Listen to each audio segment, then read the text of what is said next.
ওয়ালাইকুম আসসালাম ওরহমতুল্লাহ বরকাত। জি, তাকবীরুল্লাহর সাথে সালাত পড়ার ফজিলত আছে, এই শব্দ আমার জানা নেই।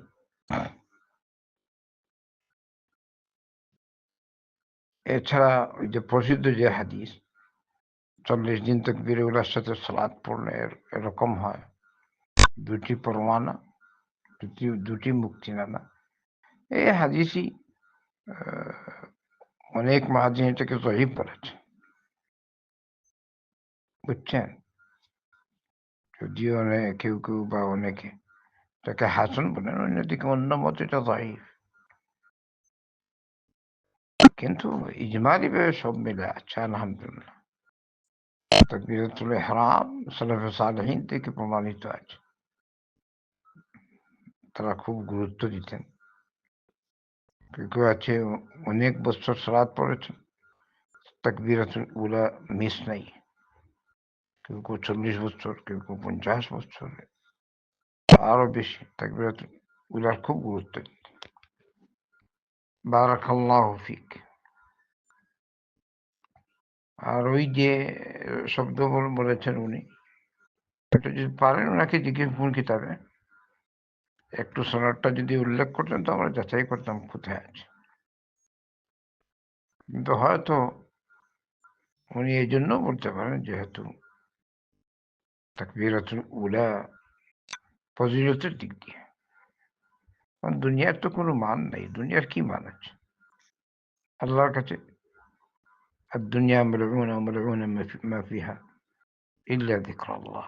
একটি রিওয়ায়াত এরকম আছে, এটা ইশকাল থাকবে হাদিসে, দুনিয়া অভিশপ্ত, দুনিয়ার মধ্যে যা আছে অভিশপ্ত, তবে আল্লাহর জিকির আর এর সাথে সম্পর্কিত যা আছে।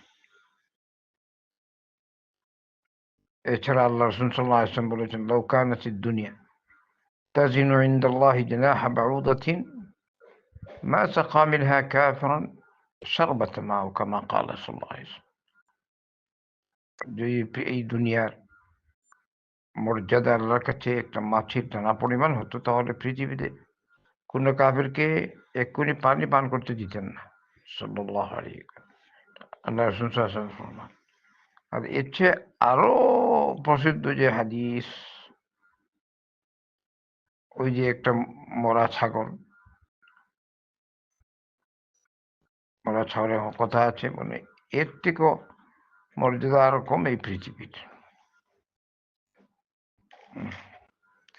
এই হিসেবে হয়তো বলতে পারেন, কিন্তু হাদিস লাভ যেটা আমার আল্লাহ বারাকাল্লাহু ফিক। কিন্তু যেটা প্রসিদ্ধ হাদিস আমি বললাম ওই যে 40 দিনে, এর মধ্যে ইশকাল আছে, যদিও অনেকে হাসান বলেছে, কেউ কেউ সরাসরি জয়ীফ বলেছে।